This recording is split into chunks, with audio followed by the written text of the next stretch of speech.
भारत के पूरब में एक ऐसी जमीन है जहां सुबह चाय की खुशबू से होती है और शाम नदियों के शोर के साथ धीरे धीरे ढल जाती है। ये कहानी है एक ऐसे शहर की जो सिर्फ एक शहर नहीं बल्कि एक जिंदा इतिहास है। ये कहानी है जलपाईगुड़ी की, जो वेस्ट बंगाल के डुआर्स रीजन में स्थित है।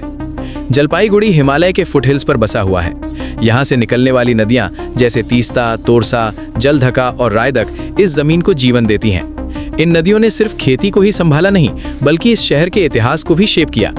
इसी वजह से जलपाईगुड़ी हमेशा से एक उपजाऊ और रहने लायक इलाका रहा है। जलपाईगुड़ी नाम के पीछे भी एक गहरा अर्थ छुपा है। जल का मतलब होता है पानी और पुरी का मतलब होता है बस्ती। पानी से घिरी हुई बस्ती होने के कारण इस जगह का नाम जलपाईगुड़ी पड़ा।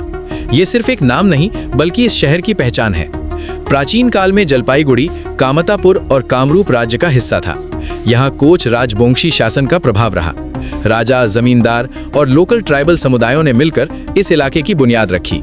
ये शहर सिर्फ रहने की जगह नहीं था बल्कि भूटान, असम और बंगाल को जोड़ने वाला एक महत्वपूर्ण ट्रेड रूट भी था। यहीं से नमक, कपड़ा और अनाज का व्यापार होता था। इस शहर के इतिहास में जंगल और आदिवासी समुदायों का योगदान बहुत बड़ा रहा है। संथल, ओरांव और मुंडा जैसे समुदायों ने इस जमीन को अपना घर माना। उनकी संस्कृति, उनके गाने और उनके नृत्य आज भी जलपाईगुड़ी की रूह में बसते हैं। ये संस्कृति किताबों तक सीमित नहीं बल्कि आज भी जिंदा है। ब्रिटिश शासन के आने के बाद जलपाईगुड़ी के इतिहास ने एक नया मोड़ लिया। अंग्रेजों ने यहाँ के मौसम और मिट्टी को पहचाना और चाय के बागान लगाने शुरू किए। धीरे धीरे डुआर्स रीजन चाय के लिए मशहूर हो गया। रेलवे लाइंस बिछाई गईं और जलपाईगुड़ी एक इम्पॉर्टेंट एडमिनिस्ट्रेटिव सेंटर बन गया। लेकिन इस विकास के साथ जंगल का कटना और मजदूरों का संघर्ष भी जुड़ा हुआ था। आज़ादी की लड़ाई के दौरान जलपाईगुड़ी चुप नहीं रहा। यहाँ के किसानों और आम लोगों ने ब्रिटिश शासन के खिलाफ आवाज उठाई। बड़े शहरों जैसा शोर शायद यहाँ नहीं था, लेकिन यहाँ का योगदान कम भी नहीं था।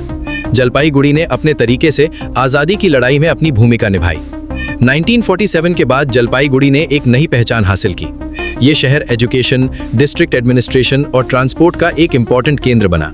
ये कभी बहुत तेज आगे नहीं बढ़ा, लेकिन कभी पीछे भी नहीं रहा। इस शहर ने हमेशा संतुलन बनाकर रखा।